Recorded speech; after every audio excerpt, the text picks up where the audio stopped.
watch out. Better watch out. What? Chips. Here we go. Try to catch as many in your mouth as you can. Save the chips. Save the chips. Save the chips. You're lucky those chopsticks didn't go in the eye.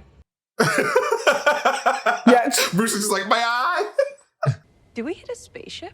Yeah, Sakaar and Class A courier craft. Oh. They're probably trying to deliver a message. I got to get to the bottom. What of kind that. of message? Stuff's just gonna find you when you're Grandmaster must I be left pissed. all my He's like, shit back on Sakaar, and they say I have to get a box and clear it out, and they gotta bring it back to Hurd.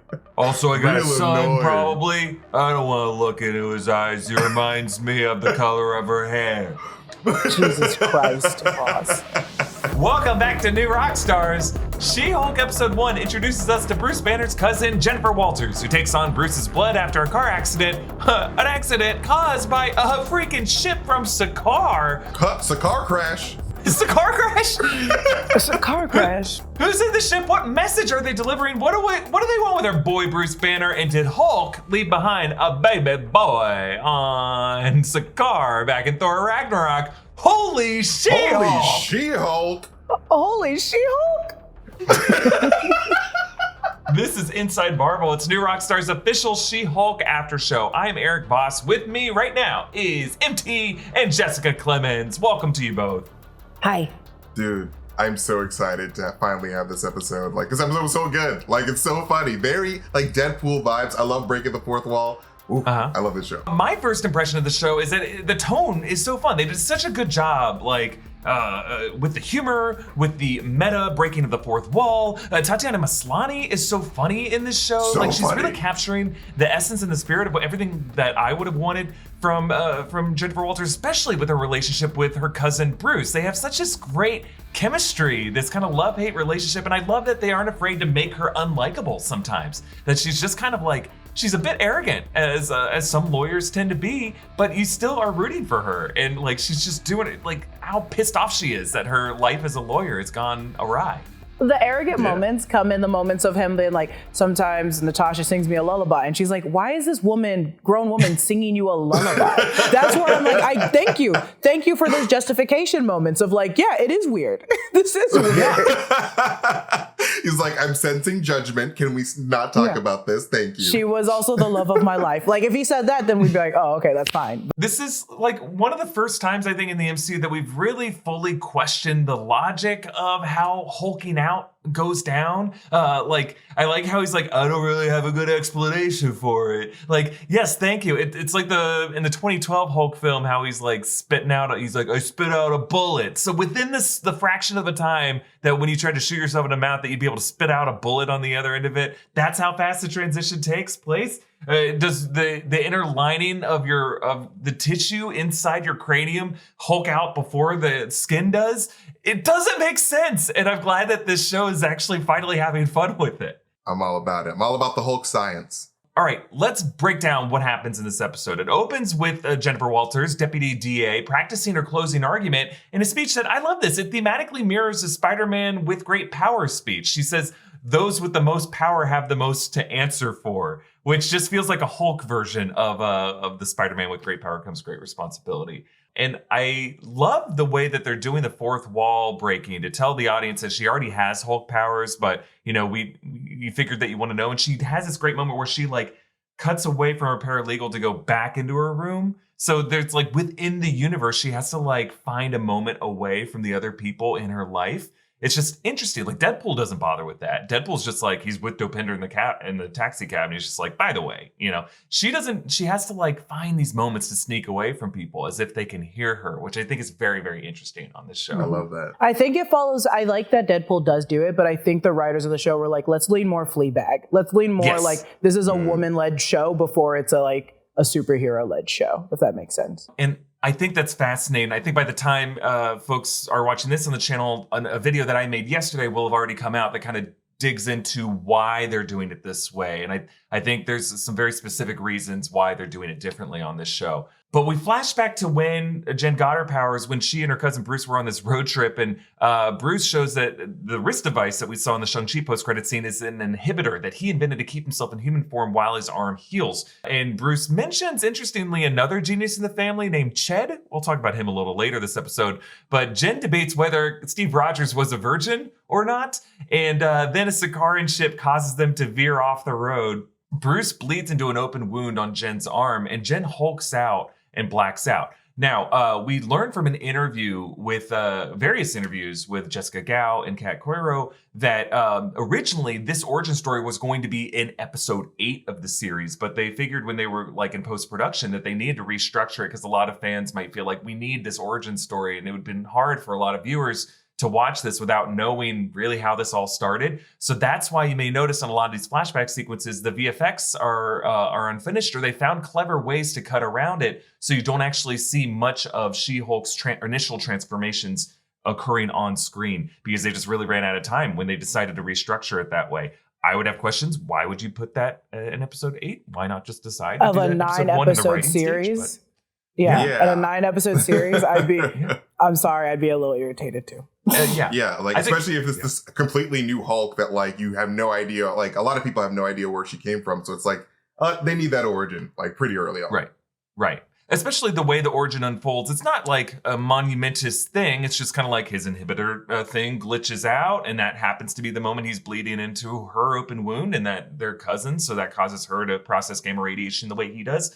Yeah, it's not like a big surprise, like thematic shift. It's just kind of like a pretty straightforward explanation. So yeah, I think it's smart that they put this in episode 1, but it does deprive us of the spectacle of enjoying how cool She-Hulk looks when she is in her Hulk form. They have to kind of cut around it. Ultimately, I think they pulled it off. I do think they stuck the landing at the end of the day. I was not bothered at all by the VFX in this. Your mileage may vary. I'm just the type of person who watches this stuff that like it's all fantasy, I'm just trying to have fun, really. Yeah. Me too. We get this moment where it almost feels like a Terminator movie a little bit. She wanders into this bar where instead of like immediately roughing up the bar, there's just this wonderful group of women in the bathroom who help clean her up. Right. Oh, I love them. This is so women beautiful. helping women. This show is we great. Love to see it. We love to see it. And it's so I'm so glad they chose that moment because I have been drunk in many a bars, and sometimes the women in the restroom are really mean to me. But no, there's more often than not, it's always a group of women that are so helpful and supportive and just want to make a TikTok with you. So I love that we got this group of women. Drunk lady, let's make a TikTok together. I'm doing the dance like I don't know what it goes. So she goes outside and some dudes are bothering her. What? I'm just trying to be nice, whatever. And this is a moment I was talking about. It was such a brief 2-second Hulk out, really. And before we even know what goes on, like I had to rewatch this a few times to realize what exactly had happened. Hulk tackles her in that moment, but it's all such a green blur. But again, I in a video that's going to come out on Friday, I'm going to go through like I'm going to just try to assess the VFX to see like some moments where they try to do some practical stuff. But just so everyone knows, Jess is going to be doing the Easter egg breakdown. That should be coming out later today on the channel. So all the Easter egg analysis, that Jess is going to be handling that for us for this season's She-Hulk. So keep your eyes out for that. I think she's going to be amazing. It's fun. I found a lot of weird things, and I go in a lot of details. So Bruce relocates her to his beach lab in Mexico. This is built by Tony Stark. This is apparently where Bruce spent the blip. This is a gamma lab where he integrated his mind with Hulk's body. And Bruce explains that he and Jen share a rare set of genetic factors that allow them to synthesize gamma radiation, becoming Hulks. He incinerates her blood samples to prevent them from getting out. Bruce experiments on Jen, trying to trigger her to Hulk out, but she does, and she angrily smashes all these razors. And then Bruce realizes that Jen, interestingly, does not have an alter ego when she is in Hulk form. Unlike him, he has another identity that he has to wrestle with. She doesn't. It's just all her all the time, which I think is very interesting. We should absolutely talk about that. Jen allows Bruce to train her, and there's a really fun Easter egg here. The shirt that Bruce wears has this indigenous symbol on it. It's a Thunderbird design, and this is actually a shirt that Mark Ruffalo himself has in real life. And Ruffalo is an outspoken advocate for Indigenous persons' rights. And notably, he stands with the people of Standing Rock. I wanted to point this out here because I did circle that in a thumbnail for our trailer breakdown, and I did not know the actual story behind it, despite that. So I just wanted to correct that here. I just think it's a really cool Easter egg when they can bring in stuff from the actor's actual real life and stuff they care about and bringing it in the show. So the two of them train, they throw boulders, they leap, they stomp, they practice balancing. Hulk gets jealous and pushes her off a cliff. It's really fun. We find out that Hulks can metabolize alcohol faster, but Jen gets impatient, tries to leave. This leads to a brawl between the cousins, both in Hulk form. We get some amazing thunderclapping action. That's exciting, Yes. right? How'd you guys feel seeing the thunderclap come back? It felt good on the inside, Eric.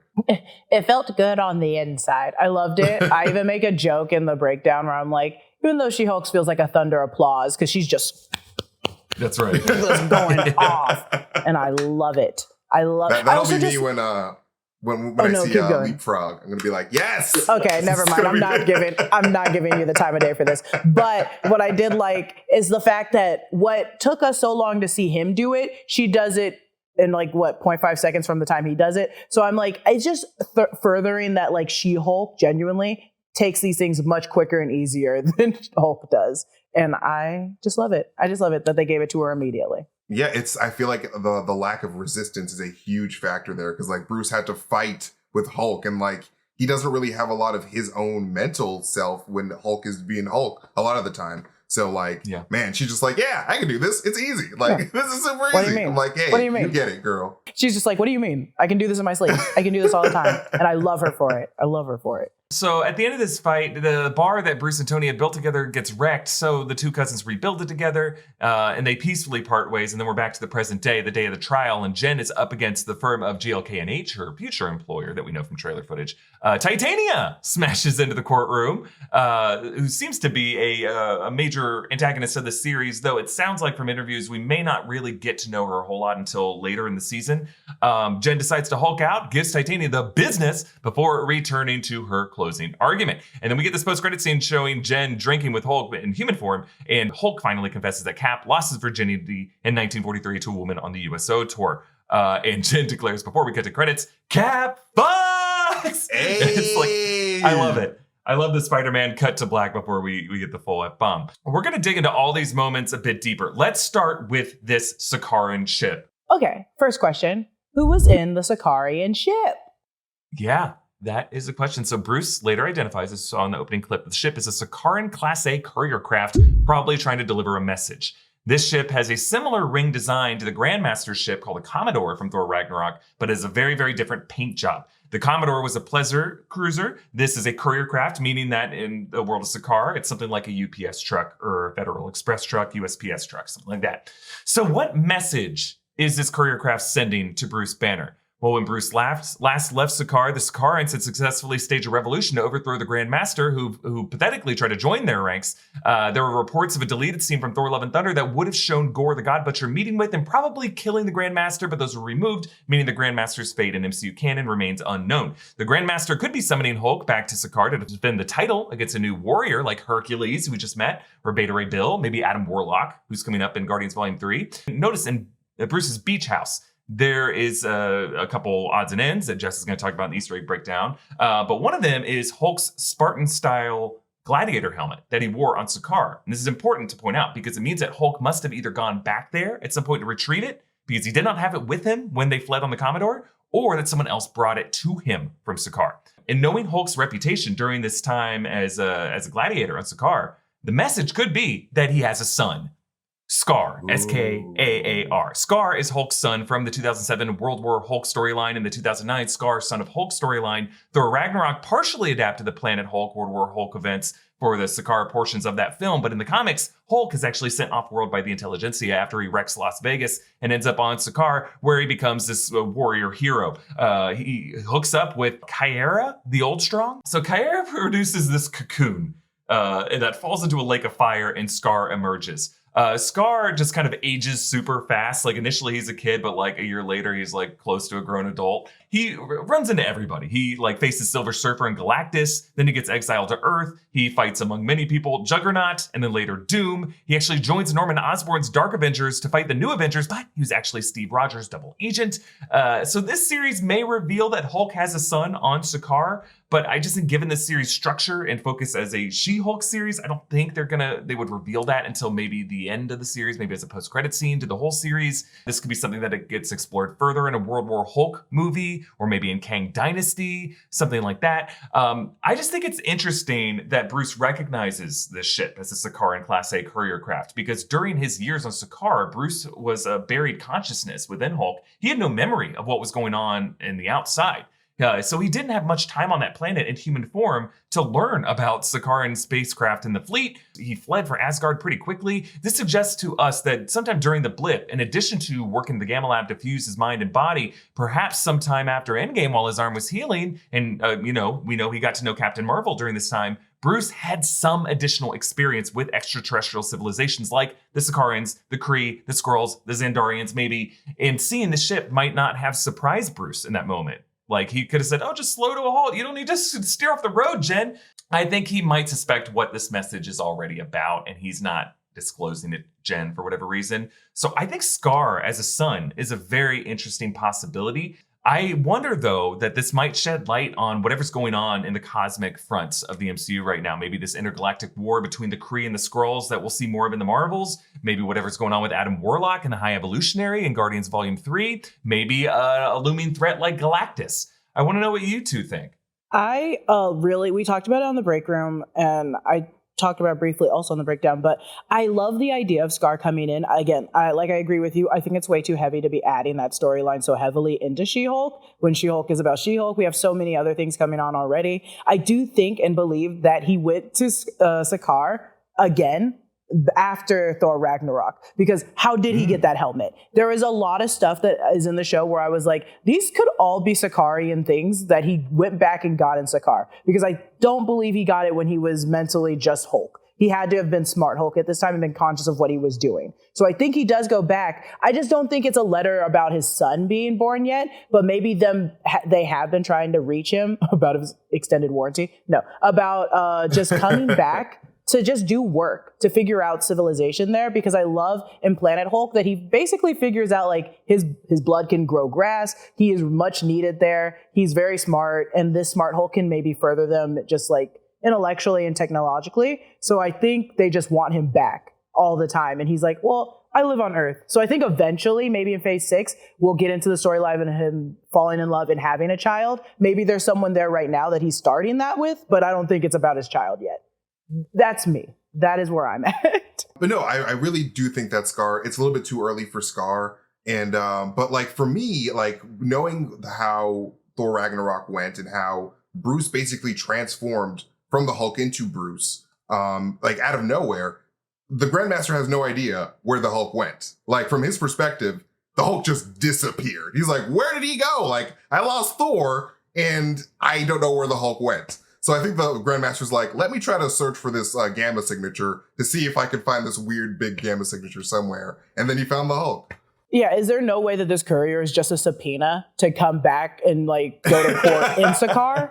Because that was what I pitched in the breakdown. I was like, this might just be him getting subpoenaed to come back to Sakaar, and that's why maybe in like the 9th or 8th episode, Jennifer Walters can go to Sakaar, because in the comics she studies universal law and is like being the face for a bunch of people universally. So why doesn't she just go to Sakaar and fight for her brother or cousin on Sakaar when he's being subpoenaed for stealing and breaking a bunch of shit on his way out?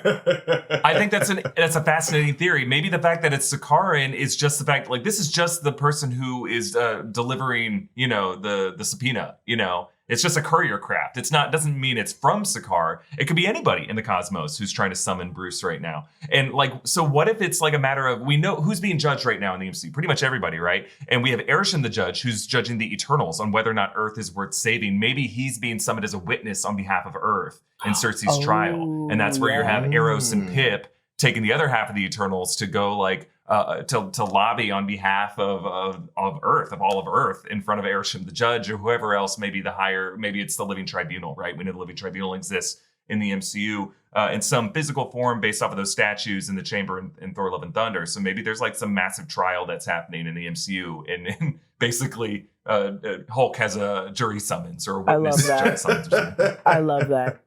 I really dig that. I really dig that a lot. Well, technically, right now, is he the only Avenger right now? If this takes place after, like, right after Shang-Chi, where is Doctor Strange?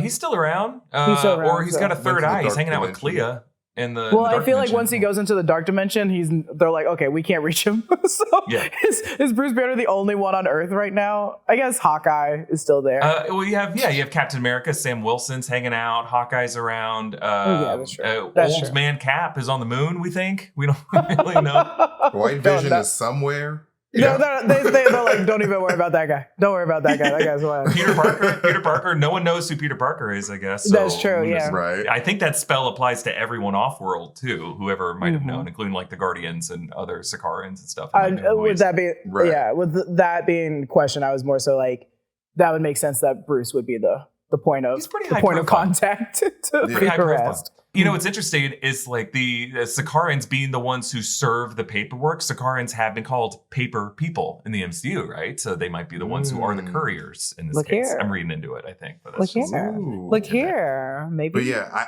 I definitely feel like this is because we know that the Grandmaster is one of the elders of the universe, and we know that each elder of the universe is obsessed beyond anything with their particular hobby. So like much like we saw the Collector being so obsessed with collecting people, I think this is probably just the Grandmaster just being like, hey, you left and you gotta fight for me. No one leaves ever. I'm gonna get Thor too. Don't worry about it. Him and his new daughter, they're gonna fight for me. So I think that like they're just forever hunted by the Grandmaster for the rest of time. Yeah, I think I think it is going to be tied in either with some kind of legal trouble or something that's happening in Sakaar. Just because like putting a Hulk in something is a lot of VFX budget, and I don't think that we'll just see him pop up in Guardians Volume 3 or the Marvels. They're going to want to spend that money on other things. All right, well, we have so many more questions coming out of this episode, but first we want to thank Helix Sleep for sponsoring us. Sleep is important to us here at New Rockstars, and we trust Helix to protect our sleep with the best mattresses in the world. I have a Helix mattress, as does MT, and recently producer Zach and producer John also got Helix mattresses. Helix Sleep has a quiz that takes just 2 minutes to complete and matches your body type and your sleep preferences to the perfect mattress for you. Everybody's unique, and Helix knows that, so they have several different mattress models to choose from. They have soft, medium, and firm mattresses. Mattress is great for cooling you down if you sleep hot. Mattress is great for spinal alignment to prevent morning aches and pains. Even a Helix Plus mattress for plus-size sleepers.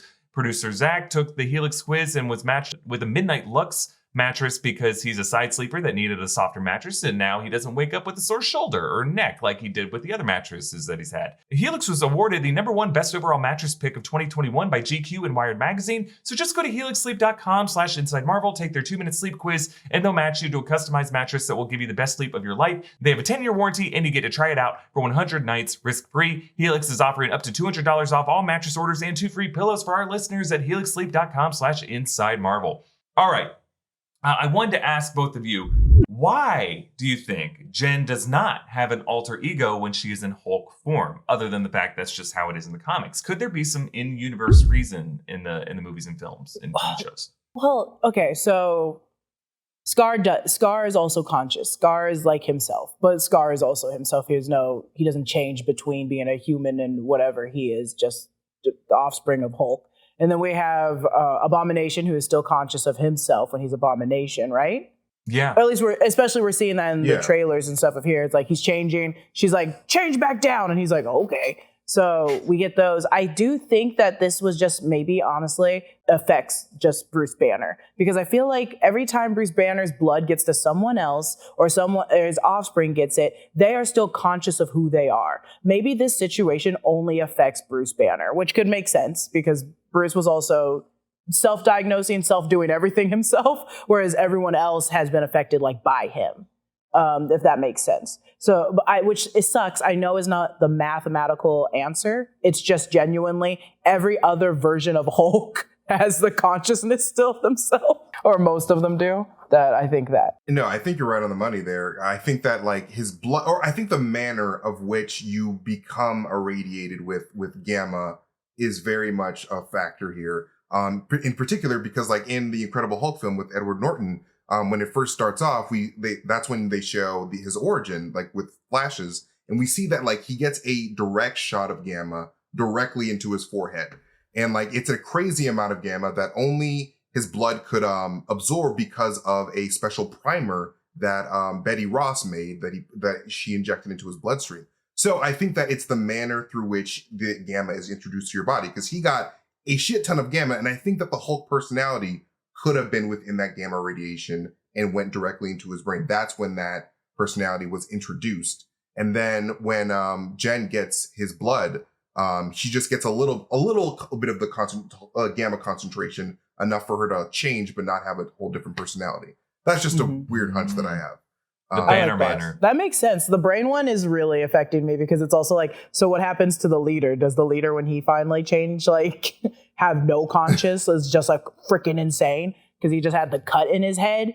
No, I don't know. Like in the comics with the leader, like he sort of like abandons his old self completely. He's like, he doesn't go by Samuel Stern. He's like, I'm the leader because I'm the smartest dude. So I don't know if that's a new personality taking over, if that's him. I don't know. That's just me rambling. That's a different man, different guy, different character. He doesn't see himself anymore.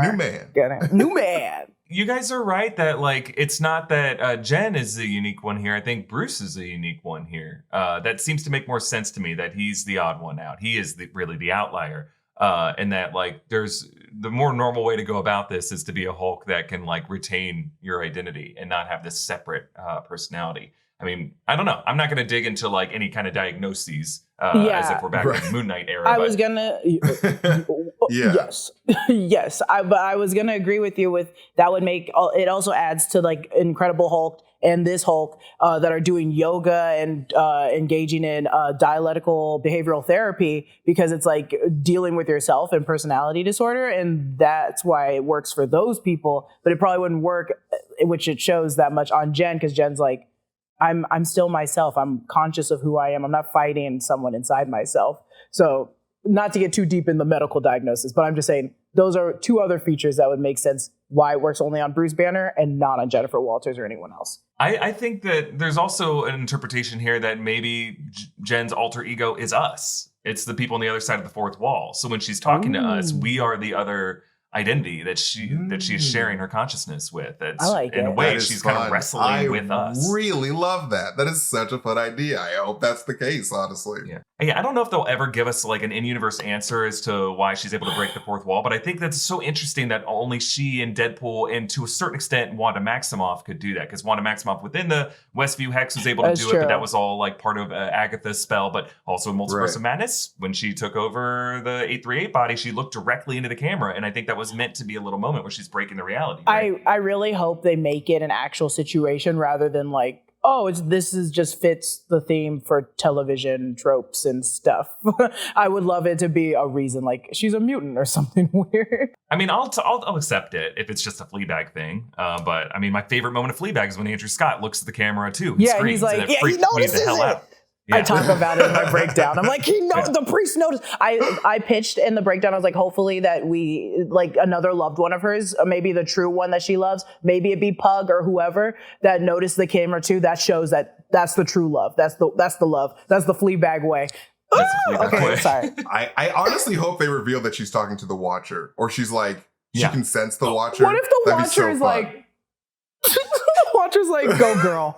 You go. Watcher's just eating popcorn. Like this is the Watcher loves this show. The Watcher absolutely loves this show. All right, let's talk about this cousin Ched. Did I hear him right? Ooh. Cousin Chad? It's Ched. It's Ched. Chad? It's Ched. Who is this person?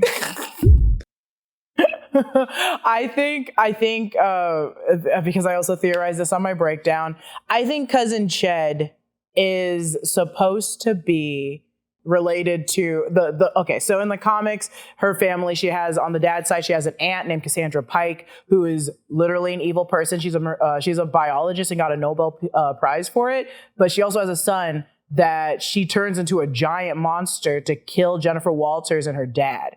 So I think Ched is that person who he's like, yeah, Ched's also the genius in the family because he's related to the genius of the family that is a biologist. And he might be smart by proxy. Their entire family's smart. What am I talking about? Everybody in their family is very smart. They're all very intelligent people. So I think he is a smart person related to Cassandra Pike in the comics. I like that. I love that connection. I really hope that there's something there with that comic book connection, because I would love to see a monster Ched just fighting She-Hulk. Why not? Jessica Gao, they did say, I know this because we do the break room and we break down news all the time. They did say in an interview how this is going to be like, we're getting really into their family. And then we're going to get more Hulk than ever was before. They said like, we're going to get more Hulk. I don't know about that. But we are going to get more family. And because one of the courtroom illustrations is their entire family out at dinner in the credits, I was like, oh, this is an entire photo of her family. We're definitely going to get into their like dynamic. So maybe we will get a monster Ched soon.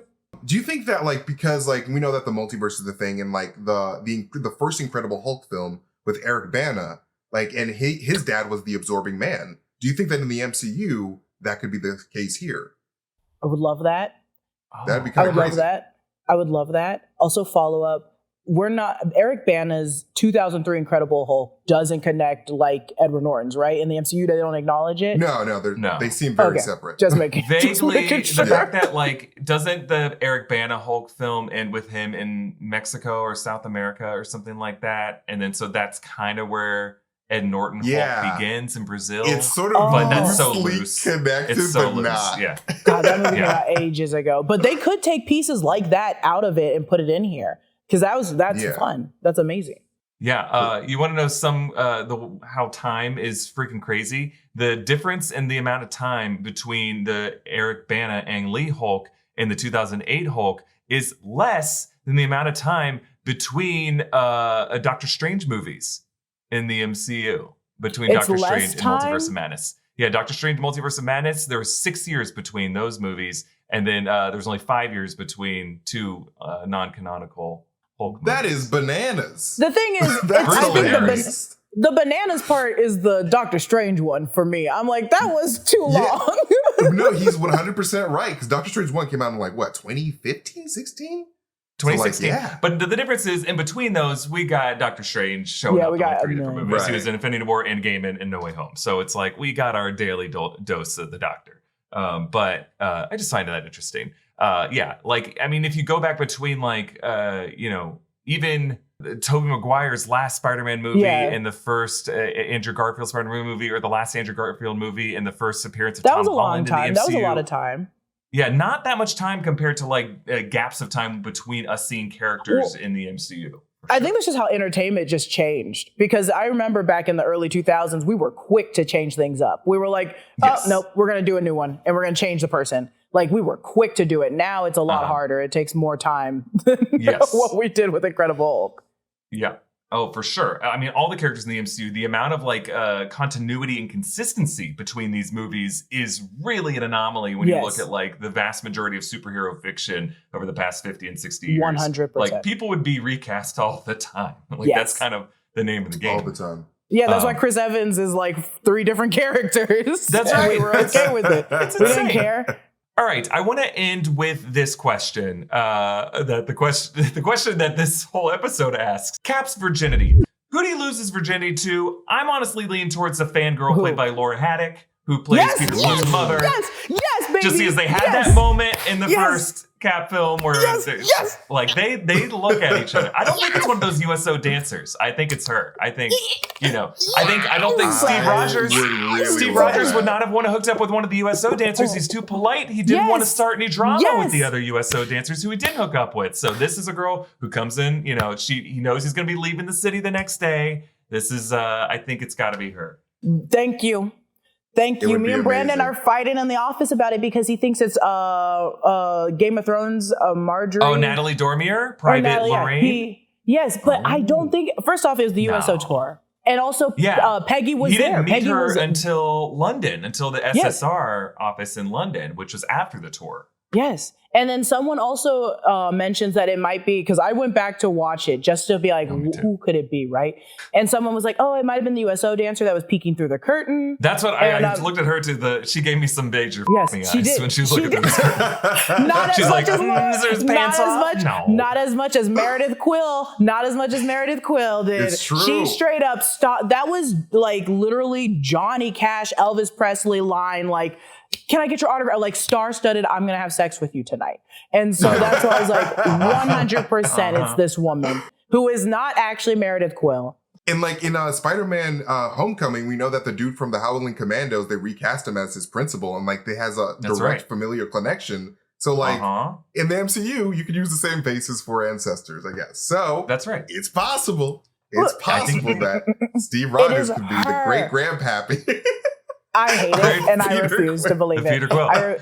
But I love it. But thank you, Voss, for making me feel less crazy, because everyone here in the office was like, Jessica, you're wrong. It's not her. And I was like, she's got to be. I mean, Kevin Feige said in an or not, he didn't say it, but I believe Jessica Gao cited Kevin Feige in an interview saying, according to Feige, there is a canonical answer to this question. Like, Feige knows an answer. And if you got to imagine, if you're Kevin Feige looking back at that first Cap film, is he just going to pick some random dancer? No. He's going to pick this wonderful little moment with this actor who later came back in the MCU a few times. Like, not to be a horrible person, but like, and this isn't horrible what I'm about to say.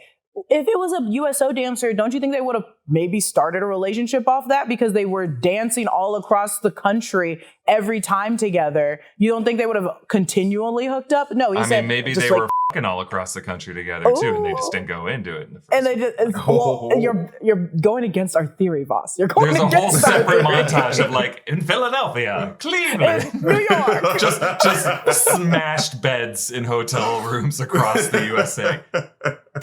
Buy your government bonds to help pay for the damage I did to the hotel room last night with this guy. The money's taxes are going up.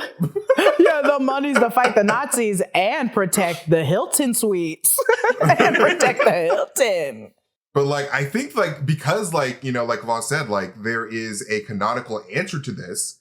I think that they might be setting up a Cap, like son, grandson, or something, like a Cap family for future MCU installments. I think that's a little bit of a possibility here. We got to get something like that, or even like the actual History Channel documentary of Captain America that she references. I need one of those two to come through. I will have gone into this in my socials, so everyone please follow me at EA Voss, and I have a whole other breakdown of that there.